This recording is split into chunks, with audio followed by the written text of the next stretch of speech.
Resumen capítulo 8 del libro Los Embajadores.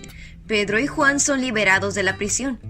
Con la fortaleza de Cristo, los discípulos avanzaron para contar la historia del pesebre y de la cruz, y del triunfo sobre toda la oposición. De sus labios salieron palabras de elocuencia divina que conmovieron al mundo. En Jerusalén, donde prevalecían el profundo perjuicio y las ideas confusas con relación a aquel quien había sido crucificado como malhechor, los discípulos presentaron a los judíos la misión de Cristo y su crucifixión, resurrección y ascensión. Los sacerdotes y los gobernantes oyeron con asombro el valiente testimonio. Por las calles donde pasarían, la gente llevaba a sus enfermos en colchonetas y camillas para que, al pasar a Pedro, por lo menos su sombra cayera sobre alguno de ellos. Como los saduceos no creían en la resurrección, oían a los apóstoles declarar que Cristo había resucitado de los muertos y se enfurecían. Si a los apóstoles se les permitía predicar al Salvador resucitado, la secta de los saduceos pronto se extinguiría. Los fariseos percibían que las enseñanzas de los discípulos tendían a desautorizar las ceremonias judías. Ahora tanto saduceos como fariseos decidieron que los discípulos debían ser detenidos. Llenos de indignación, los sacerdotes pusieron a Pedro y a Juan en prisión.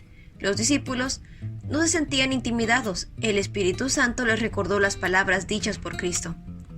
El poderoso gobernante del universo tomó el asunto del encarcelamiento de los discípulos en sus propias manos, porque los hombres estaban luchando contra su obra. De noche, el ángel del Señor abrió las puertas de la prisión y dijo a los discípulos: «Vayan, preséntense en el templo y comuniquen al pueblo todo este mensaje de vida». Dijeron los apóstoles: «¿No podemos hacer esto hasta que obtengamos permiso de los magistrados?» No, Dios había dicho: «Vayan», y ellos obedecieron. Al amanecer entraron en el templo y se pusieron a enseñar. Cuando Pedro y Juan se presentaron ante los creyentes y relataron cómo el ángel los había guiado en medio de la guardia de los soldados que cuidaba la prisión y cómo los había instado a reanudar la tarea que habían interrumpido, los hermanos se llenaron de gozo. Mientras tanto, el sumo sacerdote había convocado a concilio. Los sacerdotes y los gobernantes habían decidido acusar a los discípulos de insurrección, de asesinar a Ananías y Zafira y de conspirar para destruir a los sacerdotes de su autoridad. Anhelaban excitar la turba para que trataran a los discípulos como habían tratado a Jesús. Los sacerdotes temían que si el pueblo reconocía a Jesús como el Mesías, su enojo contra los líderes religiosos aumentaría y ellos tendrían que responder por la muerte de Cristo. Decidieron tomar algunas fuertes medidas para evitar esto. Cuando enviaron a buscar a los prisioneros, su asombro fue grande al recibir la noticia de que las puertas de la prisión estaban cerradas y los guardias estaban firmes en sus puestos, pero los prisioneros no estaban en ningún lado. El informe llegó con prontitud. Los hombres que ustedes metieron en la cárcel están en el templo y siguen enseñando al pueblo. Fueron entonces el capitán con sus guardias y trajo a los apóstoles sin recurrir a la fuerza, porque temían ser apedreados por la gente. Aunque los apóstoles fueron liberados de la prisión, no estaban libres del castigo. Al enviar un ángel para liberarlos, Dios les había dado una muestra de su presencia. Ahora les tocaba sufrir por aquel cuyo evangelio predicaban. El relato que Pedro y Juan compartieron fue heroico. Al presentarse por segunda vez ante los hombres que ansiaban su destrucción, no se pudo distinguir ni temor ni vacilación en sus palabras o actitud. Y cuando el sumo sacerdote dijo: «Terminadamente les hemos prohibido enseñar en este nombre. Sin embargo, ustedes han llenado Jerusalén con sus enseñanzas y se han propuesto echarnos la culpa a nosotros de la muerte de ese hombre». Pedro contestó: «Es necesario obedecer a Dios antes que a los hombres». Un ángel del cielo los había liberado de la cárcel y al seguir sus instrucciones estaban obedeciendo el mandato divino. Luego el Espíritu descendió sobre los discípulos. Los acusados se convirtieron en acusadores, al culpar por la muerte de Cristo a quienes conformaban el concilio. Tan furiosos estaban los judíos por la causa de estas palabras que decidieron, sin más proceso ni autorización de los oficiales romanos, dar muerte a los prisioneros. Ya culpables de la muerte de Cristo, ahora se disponían a manchar sus manos con la sangre de sus discípulos. Pero en el concilio había un hombre que reconoció la voz de Dios en las palabras habladas por los discípulos.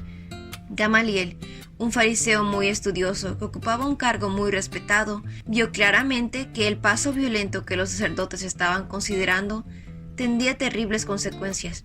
Antes de dirigirse a los presentes, solicitó que los prisioneros salieran por un momento. Bien sabía que los asesinos de Cristo no vacilarían en llevar a cabo su propósito. Luego, con mucha prudencia, dijo: «Hombres de Israel, piensen 2 veces en hacer lo que están a punto de hacer. En este caso les aconsejo que se dejen estos hombres en paz. Suéltenlos. Si lo que proponen y hacen es de origen humano, fracasará, pero si es de Dios, no podrán destruirlos, y ustedes se encontrarán luchando contra Dios. Los sacerdotes no tuvieron más opción de que estar de acuerdo con Gamaliel. Con mucha reticencia, después de golpear a los discípulos y ordenarles nuevamente que no predicaran más en el nombre de Jesús, los soltaron. Los apóstoles salieron del consejo, llenos de gozo por haber sido considerados dignos de sufrir afrentas por causa del nombre. Y día tras día, en el templo, de casa en casa, no dejaban de enseñar y anunciar las buenas nuevas de Jesús el Mesías. Cristo dijo de sí mismo: no crean que he venido a traer paz a la tierra. No vine a traer paz, sino espada. El príncipe de paz aún era motivo de división. Quien vino a proclamar buenas nuevas originó la controversia que arde profundamente y genera pasiones intensas en el corazón humano. Todo reproche de crueldad que Satanás pudo llegar a instigar en los corazones humanos fue padecido por los seguidores de Jesús. El corazón de carne todavía está enemistado con la ley de Dios. El mismo espíritu que en la Edad Media envió a hombres y mujeres en la prisión, al exilio y a la muerte, que concibió la tortura de la Inquisición, que planeó e ejecutó la masacre de San Bartolomé y avivó los fuegos de Smithfield, aún obra hoy. La proclamación del Evangelio siempre se ha llevado a cabo enfrentando oposición, peligro y sufrimiento.